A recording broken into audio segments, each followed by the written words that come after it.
I get what you mean. Hey, speaking of defining holes and cracking up, if you need yourself a dude wipe, you ever heard of dude wipes, Parker? If you ever need to wipe your hole,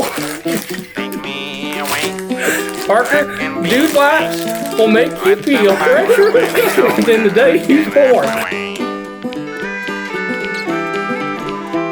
well, what's on your mind? Prove to me that God exists. So are you a feller who thinks he doesn't? Oh, well, I don't know if a God exists, but if there's a logical contradiction, then I would infer that God does not exist for that particular view. A logical contradiction. You got any examples of that?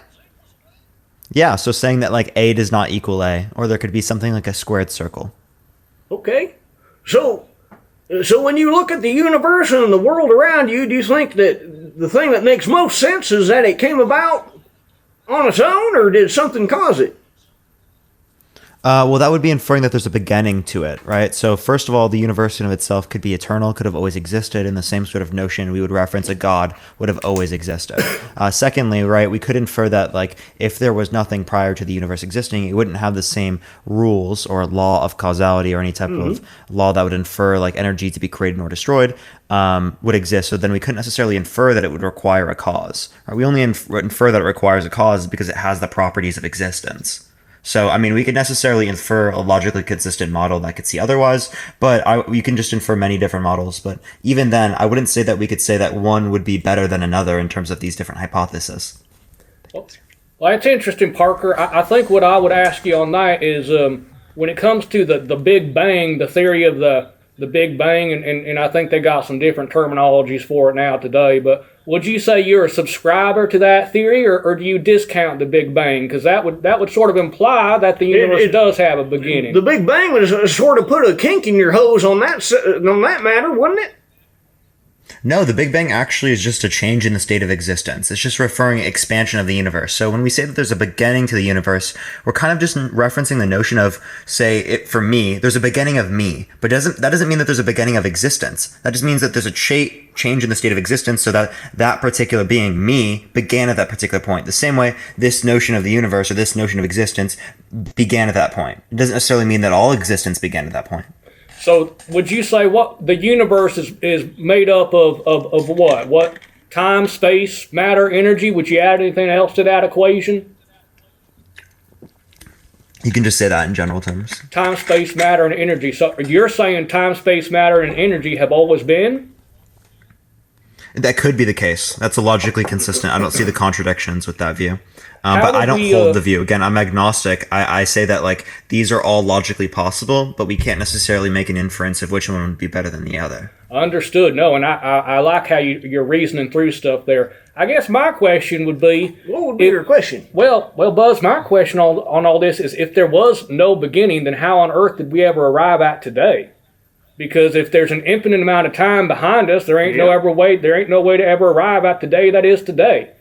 The only way we get to today is if there's a limited amount of time behind us to get here. It's sort of a law of causality sort of situation, ain't it? Well, sure. Even if we were to assume this particular notion, we can still actually arrive at a claim that would say that, okay, well then it wouldn't mean that a God is possible, right? Because then it would be inferring that eternal beings cannot exist, and the only way, or I guess aid to infinite regression outside of that connotation would have been an eternal creator. If we can't have an eternal creator, well then the best explanation for why we're here in the first place is what I brought up earlier in terms of there being nothing, and then the state of non-existence does not require some sort of causality due to it not being existence, right? It doesn't have the same properties. It doesn't have any properties, actually. What did he say, Buzz? You fall on them? Sorry, we ain't always the smartest wrench in the hatchet. Speak for yourself. Well, let's just get down to where the rubber meets the road. I pride myself in my knowledge. All right. Okay, listen. So, when it comes down to it, when you wake up in the morning and you look around at the world around you, do you live out of an assumption, more or less, that there is no God, that everything that's come about is I guess, sort of a naturalistic sort of explanation of things, that there is nothing that transcends our physical reality, or would your thinking process be somewhat different?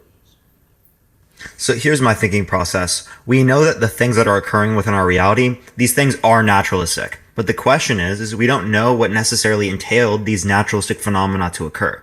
Right? So there could be some sort of creator being outside of this connotation. I just wouldn't know, given this particular perspective. I see. So you're not like a hard no. There is no God. It's more just like, I don't know. Yeah, unless there's a contradiction, or if there's a contradiction, I would say no, let's not accept this view. But if there isn't a contradiction, well, then I wouldn't say like no, don't accept this view just by virtue of there being a contradiction. I would say that we probably shouldn't accept a view if we can't entail that this hypothesis would be better than another one either as well. So that wouldn't necessarily mean that it's false, but it would mean that it's not necessarily considered true. Well, dadgum, Parker, I gotta say, I think I agree with you on everything you just said there. As far as we can't really know, we can't prove that God does or does not exist, and certainly not in the same way that I could prove to you that my brother Buzz has some of the biggest biceps in the state of Kansas. I can't prove it, but that's right. Look at it. There we go. There we you're go. Getting there, Parker. But staying open to the idea, the moment someone comes in and says, well, I absolutely can prove that God does not exist, well, my hair starts to raise there too, because it's like, well, how do you prove that? You can't. And so we all kind of live in this place of, we go with the best evidence and we do our best to navigate life that way. So I think I agree with everything you just said there. I think that's kind of a smart way of looking at the world. Yeah, the notion I would say that we can prove that something doesn't exist is by showing that there's a contradiction, or just showing evidence of the alternative, right? Like if I were to say that like there is a lion, right, in my hand, right? I show you my hand, right? There's no lion in it. You were that lying. means that it doesn't exist, I right? was lying about so I mean, there are notions Parker. of us being able to say that they don't exist, but it would just be based upon contradiction or just like showing, right, through that sort of notion. Okay. Yes. We've got something to say, Butch? Well, I was just going to say, it's sort of like, well, I ask Buzz here every so often, I ask him, Buzz, does a straw have one hole or two holes? And Buzz don't know the answer. It's one of them contradictory things. Well, what do you think, Parker? Does a straw have one hole or two? It depends on what you mean by hole. Oh, now I would say one though. Now we're into defining holes. Because if you're saying hole, it means like a circle with like an entrance. Well, there are two circles with entrances, right? So there could be two holes by one view. But another view might say, right, with a different notion of what hole is that there's only one because it's still the same opening. That's good. I'm sorry, all this talk about defining holes cracks us up just a little bit. So, I get what you mean. Hey, speaking of defining holes and cracking up, if you need yourself a dude wipe, you ever heard of dude wipes, Parker? If you ever need to wipe your hole, Parker, dude wipes will make you feel fresher than the day you was born. I tell you what, sir. Truth be told, Parker, this whole thing's been a ploy to do an ad for dude wipes. We're just advertising for dude wipes. We want to make sure you got the freshest crack in town, and there ain't no better way to do it than a dude wipe. They even got different scents. I'll tell you what, once you feel one of these slip between your crack, you might believe in God after all. Maybe I might just, honestly. Okay, sorry. Hey, listen, I got a serious question though. You're good though. Okay, what's up? Because when it relates to this whole idea of God or no God, and one of the questions that I think is very important to keep in mind, and there's sort of two sides to this coin, because there's the problem of evil, right? And would you look around? Would you say the problem? Are you familiar with that? The problem of evil? Yeah. When it comes to very familiar. Okay, so we all recognize that bad stuff happens, right? Like Buzz's face is one of those good examples. As an example, my mug. And so, but here's the deal. How do we decide in terms of moral choices and behaviors which of them is right and wrong and what's up and down? Because if in the end there isn't anything existing outside of this to give substance and foundation to our moral claims, then what are we going on about? You following me? Yeah, I guess I would just ask, what does it mean by substance and foundation? Do you mean something that we can identify as right? Because I can still hold notions of what I see to be right and wrong given my particular view, but that's going to be based upon the foundation of my view. Okay. But the same notion would apply under a God of it would just be God's view, right? So it really just seems like what view we're holding here. And it seems like we're looking for something in this scenario that's outside of the connotation of humans to give us the answers for morality, not necessarily, I think that's what you're looking for, not necessarily something like objective, right? Well, I mean, so maybe expound on that. So how do you come to, well, I guess there's an assumption that I got to figure out first. Do you have moral assumptions and beliefs about the world around you? Do you think there's absolute rights and absolute wrongs, or is it all a matter of perception, opinion, and culture, social norms and such? Or do you think there is something Yes, I believe... Go ahead. Go ahead. Okay, well, for an so example. Okay, go ahead. Buzz, let the man talk. Okay, I'll let him speak. Okay. No, you're good. Don't worry. So I believe in subjective morality. I think that morality is going to be true dependent upon our stances, right? The different stances or opinions that we would have about a particular thing occurring. I don't think that we'd be able to say that there's some sort of stance independent notion of what is right or what is wrong. That kind of notion doesn't really make any sense to me. Thank you for the hat and mustache. I appreciate it. And I don't know what it would mean to say you should do this independent of my desires. But I don't think that there are what would be considered moral absolutes or moral principles. Okay. So saying that, like, for example, lying would be wrong in all scenarios. I'm what's called a moral particularist. So I would say that given the different scenarios, I would kind of tell someone what I believe. I can't necessarily say something that would apply in all circumstances. Like, for example, there could be a notion where lying is actually good. Thank you for the hand, so I appreciate it. So, for example, Nazi officials knock on the door, right? You have Jewish people in your attic, right? You lie to them and say that you don't have Jewish people in your attic to save those Jewish people's lives, right? That is a notion of us saying that lying is going to be a good action because it leads to some greater notion of human flourishing or well-being, right? Thank you for the politics. I appreciate it. Okay, so I don't think that we would say that there are moral absolutes in that notion.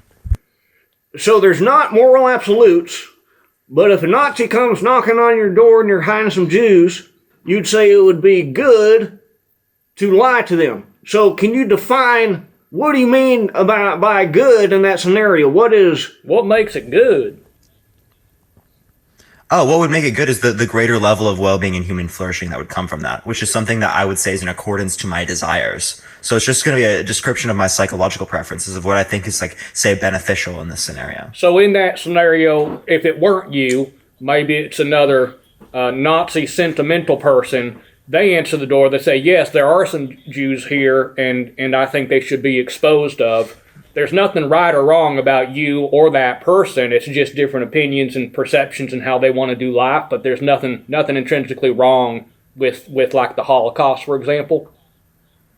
I don't know what it means to say something is intrinsically wrong, but I would make the claim that it's wrong, right? They hold the claim that it's right. I make the claim that it's wrong. It'd be my position that it's wrong. It'd be against my desires, against my preferences. Right. So I wouldn't know what it means to say that something would be necessarily intrinsically wrong. When I say intrinsic, I think we mean it would be wrong for all people at all times to do something like a Holocaust.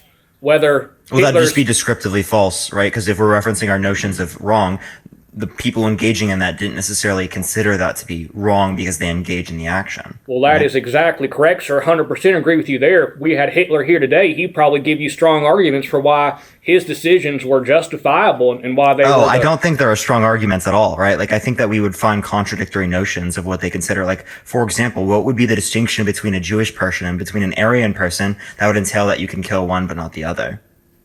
Yeah. Well, and here's the thing. Well, doesn't it all come down to preference, as you said? Your morality is dependent on your personal desires.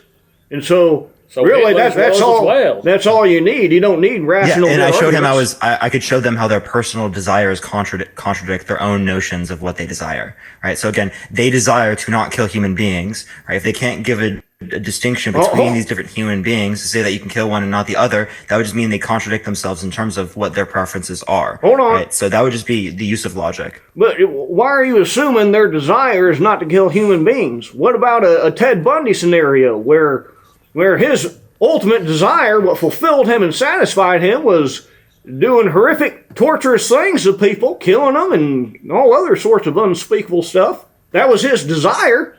Who are you to say it wasn't? Oh, I'm not saying it wasn't their desire. What I would say is that generally speaking, when I'm trying to have conversations with people, the way I try to convince someone is saying like, oh, what are your preferences? How can I show that your preferences are actually in accordance to my preferences? But someone like Ted Bundy, we're not going to be able to find a notion of what their preferences are that are going to be compatible with my preferences to say that I would be able to make a convincing argument to someone like that. I would just say what they're doing is bad and against my preferences. There wouldn't be something like in that scenario that I would be trying to convince. So it wasn't bad, ultimately. No, I consider it bad, right? That's my view. Well, right? but By bad, you're referencing objectively bad. Yeah, sure. I don't know what that means to say something is objectively bad. so when you say Ted Bundy and what he did was bad, you're really saying, I don't prefer that, but Yeah, I don't like that. I don't That's what I'm like saying. that. So really, the worldview is kind of left with a free-for-all of, you don't like it, but he does, so who are you to tell anybody what they should or shouldn't do? Oh yeah, we can make cut you arguments off. of like utility or like usefulness, right? But we're not going to infer that, right? Just because someone holds a particular one, that it'd be considered necessarily objectively true in that sort of reference. But in terms of these particular things or desires, we would say that since my desires hold that this is going to lead to a greater level of well-being, and other people hold that our goals are going to be in accordance to each other's goals, and then we're going to necessarily entail some sort of sets or things that we would have to do in order to reach that goal.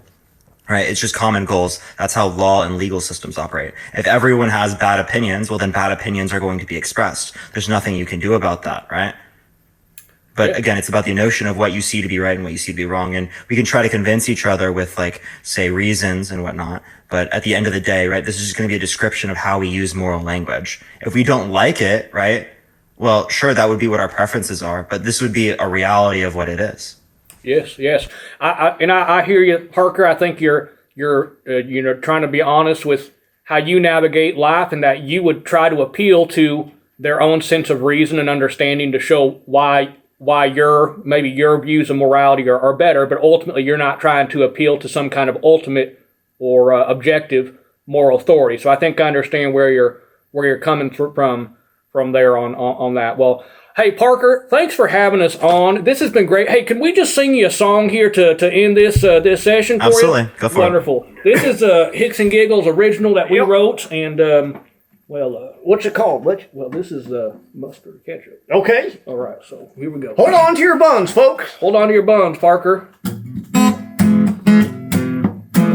Here we go. What'll it be, mustard or ketchup? What'll it be, mustard or ketchup? Whoa, mustard or ketchup? Mustard or ketchup? What'll it be? What'll it be, mustard or ketchup? I'd pick ketchup, Would right? you? If you're taking my preference. I'm right there with you. We're with you, Parker, 100%. Every day of the week.